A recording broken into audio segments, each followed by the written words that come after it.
बड़ी खबर यह है कि अमेरिका के राष्ट्रपति डोनाल्ड ट्रंप की ओर से बयान भी सामने आया। ट्रंप का कहना है कि ईरान के साथ शांति समझौता जल्द होगा। कहा गया कि ईरान हर बात पर राजी। ट्रंप ने कहा ईरान के पास कोई सेना ही नहीं बाकी बची है। तो अमेरिकी राष्ट्रपति डोनाल्ड ट्रंप का यह बयान कि ईरान के पास अब कोई सेना बाकी नहीं रही है। नेवी को खत्म करने का दावा ट्रंप बहुत पहले ही कर चुके हैं और ऐसे में वो ये कह रहे हैं कि अब ईरान के साथ समझौता जल्द होने वाला है।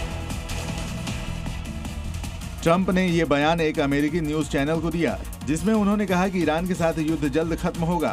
वो अब ज्यादा समझदार हो गए हैं और वो उन बातों को राजी हो रहे हैं जिन पर उन्हें होना ही है। आपको ये याद रखना चाहिए, हमने उनको हरा दिया, उनके पास कोई सेना नहीं है।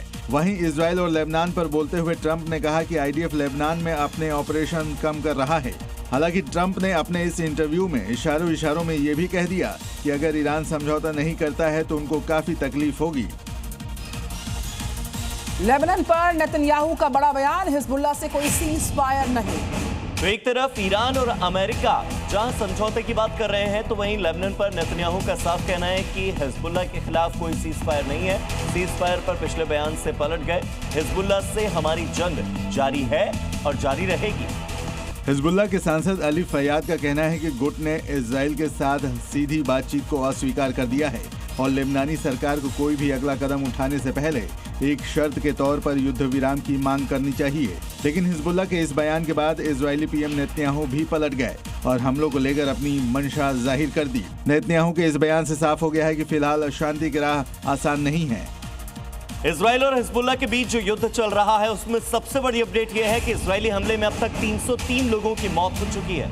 इस हमले में कई लोग बुरी तरह से घायल हुए। घायलों का अस्पताल में इलाज चल रहा है। 303 लोगों की इजरायली अटैक्स में अब तक जान जाने की जानकारी सामने आई है। तो लेबनान पर लगातार इजराइल की ओर से अटैक हो रहे हैं और Israeli defence force, Israeli air force की ओर से जो लेबनान में हिजबुल्लाह के ठिकानों को निशाना बनाया जा रहा है। ऐसे में 303 लोगों की मौत का आंकड़ा लेबनान से सामने आया है। और इसी बीच बड़ी अपडेट एक और, ईरान के उप विदेश मंत्री की ओर से यह बड़ा दावा किया गया कि इजराइल संघर्ष विराम के लिए मान नहीं रहा है। तो हम भी संघर्ष विराम के उल्लंघन का जवाब दे देते। पाकिस्तान ने इस पूरे मामले में हस्तक्षेप किया। पाकिस्तान को यूएस ने आश्वासन दिया कि वो इजराइल को रोकेगा। लेबनान को लेकर हमारी नीति साफ है।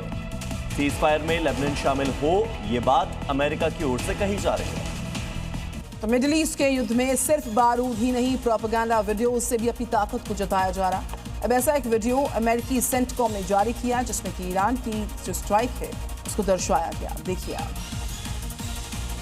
वीडियो में एयरक्राफ्ट कैरियर से फाइटर प्लेन का टेक ऑफ, युद्धपोतों से दागी गई मिसाइल और ईरानी सैन्य ठिकानों की हुई तबाही को दिखाया गया है। वीडियो में CENTCOM commander admiral Brad Cooper ने बताया कि इजराइल अमेरिकी सेना ने ईरान युद्ध में जीत हासिल की है और ये भी बताया कि एक व्यवस्थित तरीके से बड़े सैन्य अभियानों को अंजाम दिया गया। साथ ही बताया कि ईरान के अब कई सालों तक वाले मिलिट्री प्रोग्राम को तबाह कर दिया गया है।